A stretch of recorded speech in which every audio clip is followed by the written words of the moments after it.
I'm joined today by Dr. Dale Whelehan, who is the CEO at 4-Day Week Global. Dale is also a lecturer at the Graduate Business School of University College Dublin and the founder of BehaviourDoc. Early in his career, Dale completed a PhD in behavior science focusing on the impact of sleep deprivation and fatigue on surgeons. Now, 4-Day Week Global is a nonprofit that was recently named one of the world's 100 most influential companies by Time magazine. Anytime you read about a trial of the 4-Day work week, 4-Day Week Global is usually the one facilitating it, if not all of the time. Thanks for joining me today, Dale. Thank you so much for having me on, Henry. Absolutely. So I want to start with your PhD and your early career. How does the lack of sleep impact work? The majority of my research was focused on sleep deprivation in surgeons, which is a profession that has been sleep deprived since the foundation of its program. Really interesting game. I'm going to go off on a tangent, which I tend to do.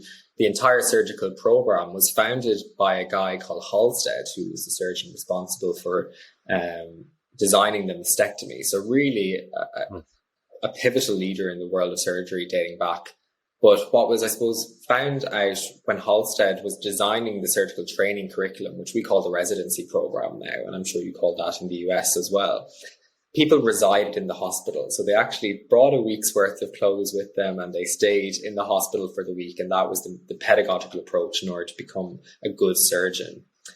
And people looked at Halstead as this gold standard of, you can work long hours, you don't need a lot of sleep, you can perform really well and thrive in this profession. But actually in post-mortem and post-discussion, they found out that he was highly addicted to codeine and to morphine. So actually the foundation of this entire profession of surgery, the culture that's, become ingrained within that profession is really founded on very precarious foundations. And we see that ripple effect now into how these sort of professions manage their own performance. There's a high level of reliance on stimulants. There's a high level of reliance on stress management and ineffective coping mechanisms. So when you look and boil it down to the very fundamental level of what happens when someone is sleep deprived and they're trying to perform and work, you automatically get a dumbing down of the cognitive functions within the brain. So attention and vigilance are automatically impacted. Similarly, the prefrontal cortex of the brain, which is responsible for higher order thinking, abstract thinking a little bit more creatively and innovatively, that goes offline. It says, I have not got the brain energy to be able to work right now. And that means many people then focus in on a lot more tunnel vision types of work, which is not really thinking from a lateral point of view. In today's world, with so much complexity required in decision-making within workplaces, that sort of way of working is not just unproductive, but actually detrimental now for many organizations. So we see that, negative impact on cognition and decision-making. More importantly, though, we actually see an impact on emotional regulation within the workplace. So many people are much more likely to be emotionally labile. They are going to be more annoyed at their colleagues. The communication, the collaboration, the teamwork effectiveness, all really important skills in a highly connected world, are just not being accessed the same way as if you were non-sleep deprived. Wow. So I had a list of questions, but now this is too interesting. So we'll just go careening off the road here. I recently had a friend who finished a medical residency, and I'm pretty sure she was working 24-hour shifts. Is that so? Is anything changing in that field, or is it the same as it was for the last 100 years? So the 24-hour program of work still very much exists in many medical programs across the world. In fact, when you look at regulations around working time in the medical profession, they have always received deviations when considered to some other professions. So in the European Union, we have a regulation called the European Working Time Directive, which actually mandates a maximum amount of working hours of 48 across a monthly period. But the medical profession received derogations from that regulation for years on end. And similarly, when you look at the US, there's the Academy for Graduate Medical Education, which states that the maximum amount of working hours a doctor can do in the US is 80 hours a week. In many cases, many doctors in the US are going above and beyond those levels of hours per week. So there's a few things at play. The 24-hour schedule is a deeply ingrained work model within the medical profession. There's huge competition now in the medical profession for specialties and for training access. There's increased, desire to get a certain amount of cases under your belt and to climb up from the senior house officership up to medical residency, up to consultant level earlier on in your career. And as a result of that, there's more pressures being put on these younger staff to work longer hours in order to achieve the minimum requirements. So a mixture of both procedural training and cultural norms existing within professions like medicine that are making things like the 24-hour on-call model something that is not a huge red flag in the industry. Right. So I'm sure it depends on the profession, it depends on the person, the type of work you're doing, but is there some sort of general idea about at what point in a block of work or within a work day do you start to really see declines? Is there some sort of time? Is it 8 hours? Is it within a week? Is it within a month? I mean, how do you go through thinking about that when you start to go downhill with your cognitive ability? Well, here's the depressing fact. A lot of the basic laboratory research that looks at attention and vigilance says that human performance and productivity is only maxed out at about 2.5 to 3.5 hours in any given day. So actually the optimal level of performance starts to decline beyond that sort of period of time. And that's also assuming that people are working in a concentrated way during those sort of productive times. So you look then at the traditional 8-hour working day and you look at, wow, there's actually not a huge amount of productivity happening within that space as well. When you look at actually then more broadly, people need work. Work provides a lot of people purpose, but people need a hell of a lot less work for happiness than the common narrative was. I think research has shown that people need about 8 hours of work a week in order to feel a sense of purpose in work. And anything after that, then it stabilizes up until about 30, 32 hours. And then after that, work starts to have a negative impact on other parts of their human performance. So they start feeling more tired. When they're more time poor, they typically engage in more destructive self behaviors when it comes to their lifestyle and their mental health as well. It makes sense to me. And I think like a typical 8-hour block of work in an office environment, let's say, is sort of a burst of work followed by, let's make it look like I'm working, but give my brain a break, which would be Facebook or some social media or reading an article or going to the bathroom and then sort of restarting your block. It makes sense to me. So maybe that's a good time to transition to the 4-day week specifically. So I'm curious to know, do you work a 4-day work week? And if so, what is your work and life like on that schedule versus other schedules you've worked in the past? Yeah, so I do work a 4-day week, and Fridays is my day off. I know that's not necessarily the case for all of our 4-day week participants, but I don't schedule any meetings on Fridays. I don't do any work associated with 4-day week global on a Friday.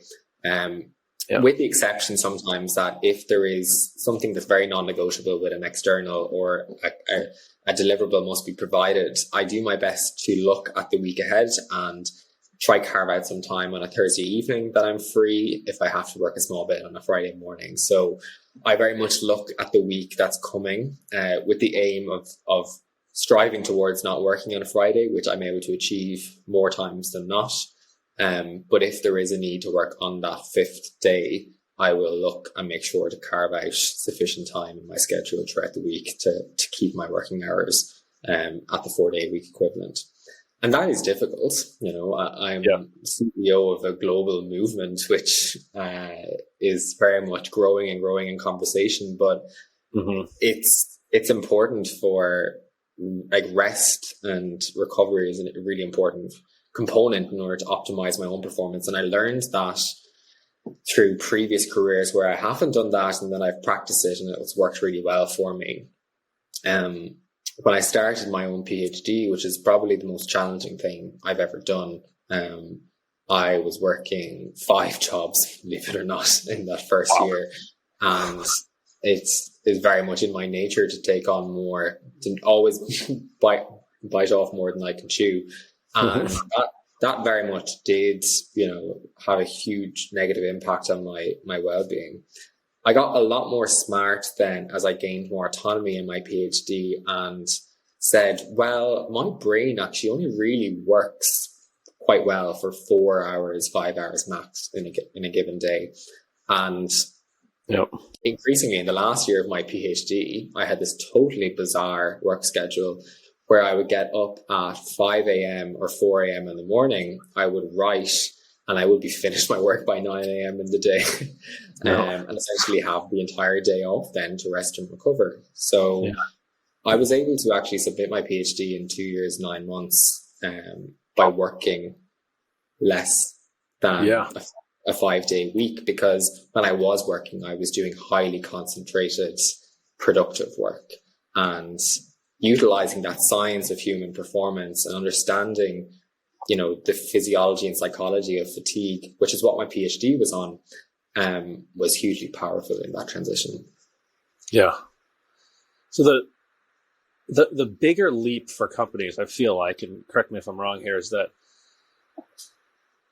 rather than going from 40 hours a week to 32, the bigger leap is changing the culture of we work set hours and you're available for those hours to getting work done on the schedule that works for you. So most of the time at a 40-hour work week company, you can't discuss that I work in bursts and I work 3 hours and then I'm not here for 3 hours, So like, how do companies or founders, leaders of companies go about making that change culturally from hours, schedules to output, quality of work? It's a big jump. Yeah.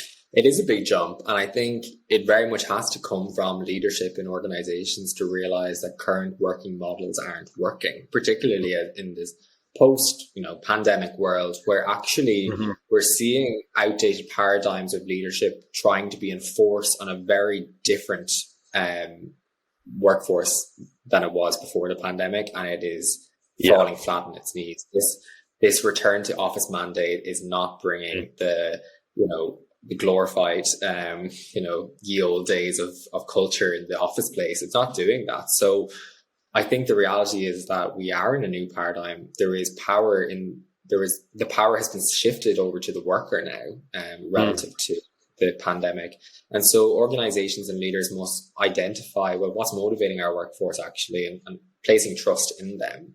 I think what's been really interesting to observe is that in the early days of the pandemic, a huge amount of trust had to be put on employees to complete work, and they did it. And what we have seen is this gradual hybrid model, which is become a little bit more autocratic again, and it's just resisting when it comes to implementation of work then for employees. So I always like to use I always draw myself back to some sort of scientific theory when trying to discuss the case for this.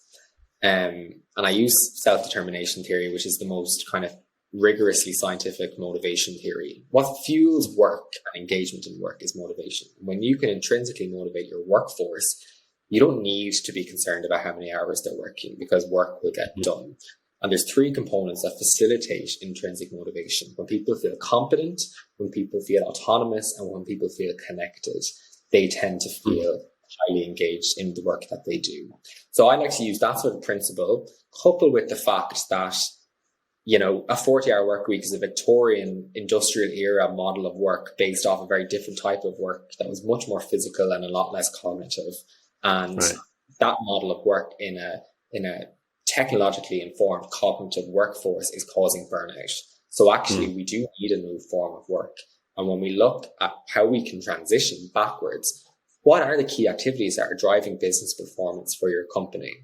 And I think a lot of companies really struggle to actually know that. They never had that open and honest conversation with themselves. Then draw back from that. Well, what role does each of these staff play in helping us to fulfill those business outcomes, making those their key activities for completion, And therefore, suddenly you have a work package for people that is a lot more clearer, a lot more simpler, and often done a lot more autonomously. There's not this level of confusion that's required. When companies engage in that 4-day week process, they turn to output based, and they segment their work week then into concentrated work to completion of those tasks, and then concentrated time for collaboration in order to pull in external people that might be required in the process. And the psychological phenomenon that happens when people feel concentrated in their work is flow in their work. And it's a well-researched positive psychological phenomenon now by an academic called Mihaly Csikszentmihalyi. When people experience flow in their work, you see exponential improvements in performance and business outcomes. Wow. So you drew the parallel to return to office, which is interesting. It is sort of like part of this whole shakeup in how work is done for the first time in however many decades, it feels like.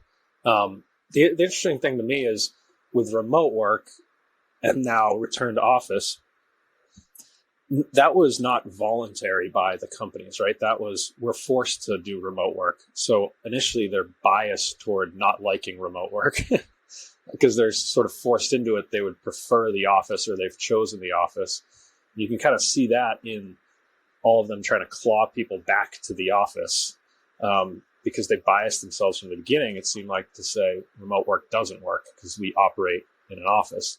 And then on the flip side, you have companies willingly signing up for trials with 4-day week global, right? So they're already taking the first step themselves to say, we are interested in shaking up our work week. So what, for those companies that are willingly saying, we want to rethink this whole thing and we want to sign up for a trial, what are the characteristics of the company or of the leaders of the companies that makes them want to do that? It's a great question. I think what we see with these front runners, they often tend to be evidence-based in their leadership styles. So they have modeled their own behaviors off people that have been successful in other industries. And they don't just look at short-term benefit. They're looking at sustainable growth within an organization. And as part of that, I think they recognize the importance of sustainable well-being of their workforce in order to, continue to grow. And that's what a lot of the organizations who have been part of the global trials, a lot of them were small and medium enterprises, but they have looked at the human resource potential in their workforce and saw we can do more. And therefore they followed some of this, this long established elementary scientific stuff, which says that work smarter, not longer. And they're seeing a return on investment on that. Luckily, we have also, been able to build out a consulting offering now with some larger clients, and they are really showcasing actually how this can be done within a complex organization and how to shift culture within complex organizations as well. And it's often fitting into a suite of other flexible well-being programs that they might have in place. I think what the key differentiator between organizations in the, stuck in the old paradigm versus the new paradigm is that both recognize that mental health and well-being now is something that's becoming a huge cost for organizations and a huge risk for organizations. Yep. One is putting a bandage over a gaping wound by offering individual kind of mental health supports, which are not scratching the surface on issues that are causing burnout within your workforce in the first place. The second are doing the harder work, building psychological safety in their teams, understanding that work has actually made an impact on your mental health and well-being, and thus on your performance, and thus on the business's performance. And therefore, we're going to come to the root cause analysis and try and understand those. And we're going to do that collectively. So you find the leaders in this space work with their staff. The workers in this space, or the leaders in this space, still don't fully believe the science or are scared to open Pandora's box to see what might be there. But the reality is, I think, that when you can reestablish a psychological contract between the worker and the employer, it's so much stronger than having this theory X, assumption that your workforce is lazy and not capable of doing work. Right. Now, to be fair to the managers or leaders that are saying, come back into the office, work more, work the full work week, whatever it is scary to make a big leap like, hey, we're getting rid of the office, or we're getting rid of Friday. Those are huge moves, and it feels risky. So, part of the reason I wanted to talk to you today was I implemented the 4-day work week for a company I worked at in 2020, and we worked on that. That company's still on the 4-day work week, and it took us months to decide to do it, and it was scary. And we were actually just going from a 36-hour work week technically, as like a maximum. There was kind of a flexible schedule, but we always told people to leave at lunchtime on a Friday or sign off. So we were going from 36 to 32. It wasn't nearly as big of a leap from 40 to 32. But I'm curious to know about the trials themselves, because we decided not to trial it with our company. We decided to just implement it permanently. And I want to know from you, we thought if we trial it and it doesn't work, we can't go back to everyone and say, hey, it didn't work. It seems like that would be too much of a blow to morale and culture.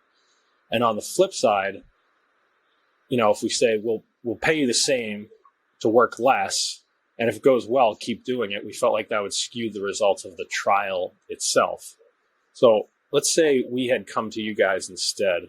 How would you help us think through that dilemma? Is that something companies trialing the 4-day work week are going through as well?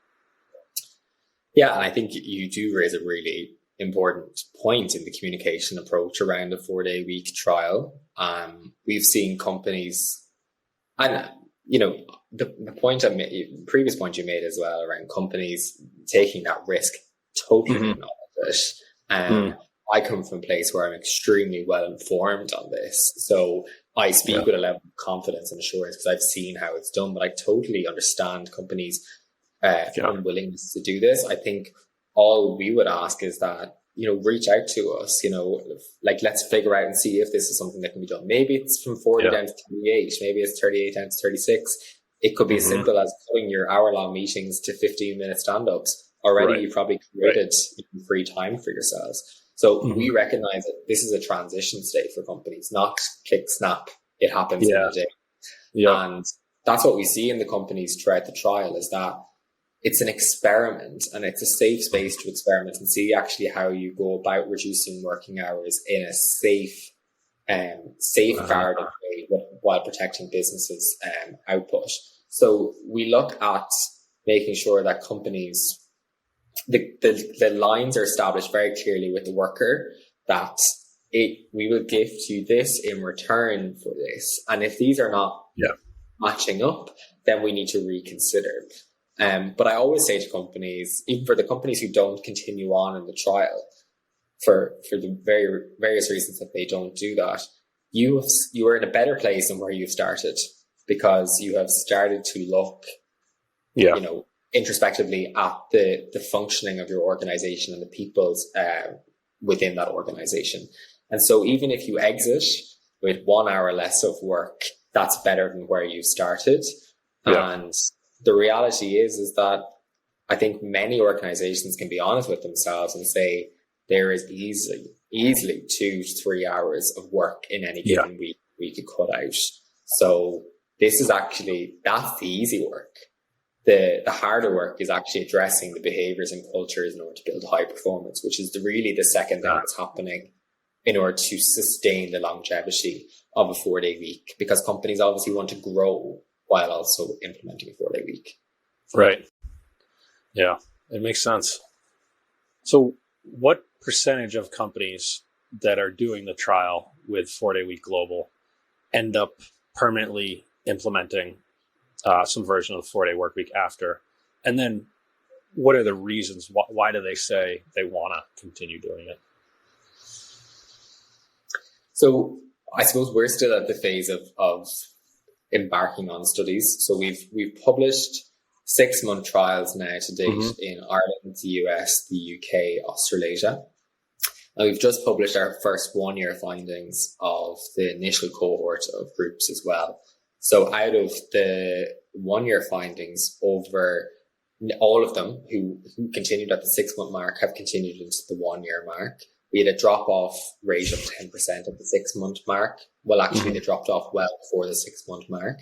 And they exited for several reasons, including, maybe not realizing what they were getting themselves into, not doing the onboarding preparatory work that's needed actually to set a trial up for success, and some actually not informing stakeholders appropriately and having to deal with the outcome of that when it comes to investors and stuff like that. So for the companies who actually stick with this for 6 months, we're finding that they're sticking with it for 12 months, and hopefully we'll find that they're sticking to it for 24 months as well. I think what they're finding is that, we're still able to see a reduction in working time and actually an improvement in business performance. Those companies reporting revenue on average growing at 35%, across the pilot period, which is, wow, for any CEO of a company, that's enough grounds alone to continue on with it. Right. Yeah. Crazy.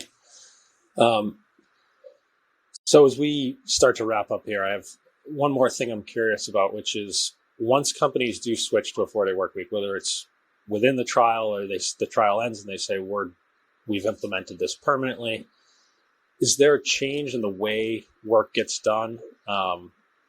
What else changes besides the work hours at a company typically that switches to a 4-day work week? It's a great question. So the goal is to get you reduce working. And that's the metric, I suppose, that you're determining one of your success of the trial, similar to business performance, improved well-being, whatever it is that the company's interested in. But you obviously do have to completely redesign work in order to help facilitate those changes. So we see simple one, redesigning meetings. Death by meeting is happening in so much industry. Talking about doing something instead of actually just doing it. There's a real, I suppose, lethargy amongst the workforce to actually just do deliverables or give first stabs in it. And I think that's because similar to Parkinson's law, when you extend working time, people will find time to expand into that work. So we find people are much more concentrated and deliberate about what they're having meetings for, the outcomes of those meetings, and then, not having meetings if not required. So actually looking at more asynchronous forms of communication. I really like Adam Grant's methodology to meetings to actually define what the meeting is for. Is it to do? Is it to connect? Is it to decide? Is it to, resolve? And then that will allocate the amount of time you actually were required in a meeting. Second, you see a redesign of the work day.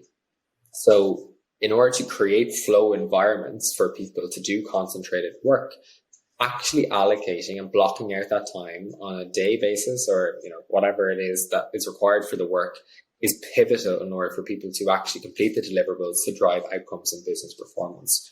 And that is holy time. So it's uninterrupted.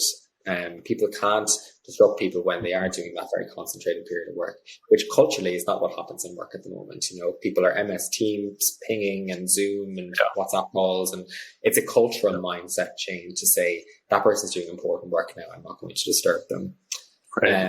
And where that feeds, I think, into some of the other conversations around hybrid and return to work is actually sometimes people may be willing then to come into the office 1 day a week or 2 days a week, if it means that they're going in there for a purpose. So if you're doing your concentrated independent work by yourself at home, but there is a genuine need for high collaboration, spend that day doing that collaboration in-house and making sure that that's all that's happening in that work day in person, instead of people coming in and being on Zoom calls all day. Yeah. So that's how it's fitting into, the greater conversations around flexible and hybrid working as well. Lastly, then we see a change in process. So actually, and technology use. So simplifying and not doubling up on, on workload and reducing unnecessary levels of bureaucracy and decision making. But in order to facilitate all those changes, you need the right leadership, which can create a culture to enable that sort of stuff. So you need leaders at the top to both grant the enablement of this new way of working. And then you need leaders at the team level to actually start figuring out how is this going to work in our team level. And that might mean you have your comms team working Monday to Thursday, your operations team are working Monday to Friday on a reduced working schedule across the 5 days, your support staff are working Monday to Thursday, and some are working Tuesday to Friday. And that's where we start to see that innovation in human resource transformation, the 4-day week. Yeah. So before we finish up, you think there's anything I missed that's important to note about the trend of the 4-day work week that I didn't get to in my questions? So I think we're really on the precipice of change. I think that's become apparent. I've been involved with the campaign for 4 years at this point. It was something that became quite apparent to me when I was early on in my PhD, that structural and organizational intervention is what's required to actually turn the dial on issues of burnout within the workforce, not things like the employee assistance program and yoga at lunch and wellness classes. They play a role in building a nice culture and support structure, but they are not identifying and resolving the root causes of burnout within workplaces. Burnout is not an individual's problem; it is an organizational problem. That's what all of the research would suggest. So I think the structural intervention that is a 4-day week helps us to address and raise the ugly head of a lot of these long-held issues within workforces from culture and leadership point of view, which is essentially the accelerator or the inhibitor of progress within many organizations. As an organization, we are obviously looking at making sure that 4-day week is an equitable intervention. So there is always a risk that this is just going to create further disparities within the workplace between frontline staff and back-end staff, or between white-collar sectors and blue-collar sectors. So we're quite deliberate at this point, outside of our trials and in our trials, on recruiting non-traditional sectors who can showcase best practice on how this can be done in manufacturing and healthcare and teaching. And that's a really exciting juncture point for us, because it makes sure that when we're trying to change work, that we're changing it for the benefit of all, not just the few, and particularly the few who always seem to benefit from any work intervention. Lastly, what we're beginning to find in some of this preliminary research is that sustainable well-being leading to sustainable behaviors, potentially having a positive impact on creating a sustainable world. And so 4-day week global being at the forefront of this conversation and being the research, I suppose, as you said, leaders in being involved in this space, I'm really interested now in not just the business side of things, but actually the implications of a reduced working hour society. And what does that look like? What does that mean for prevalence of chronic disease within society, for creating a sustainable world, for creating a new type of economy, for helping families and societies and communities, for improving mental health globally, improving poverty within developing countries and within developed countries. So they're the bigger macroeconomic questions that as an organization we'll also start to look at over the next year. Dale, how should people learn more about you, your organization, potentially sign up for a trial if there's one in their country coming? Yeah, absolutely. So we're open to all. We have a foundation course, which is launching next month, which is completely digital, complete at your own pace. And that will be launching just at the end of September.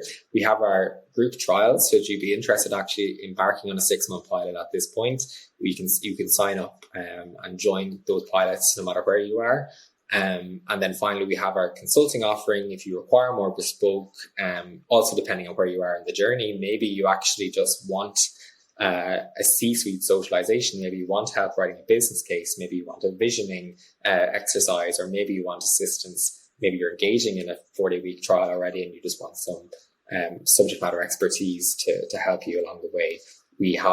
We're building out and scaling up in all of those spaces to meet businesses' needs. So check out our website, 4-day week global, or reach out to me on LinkedIn or whatever social you can find me on, which is most of them.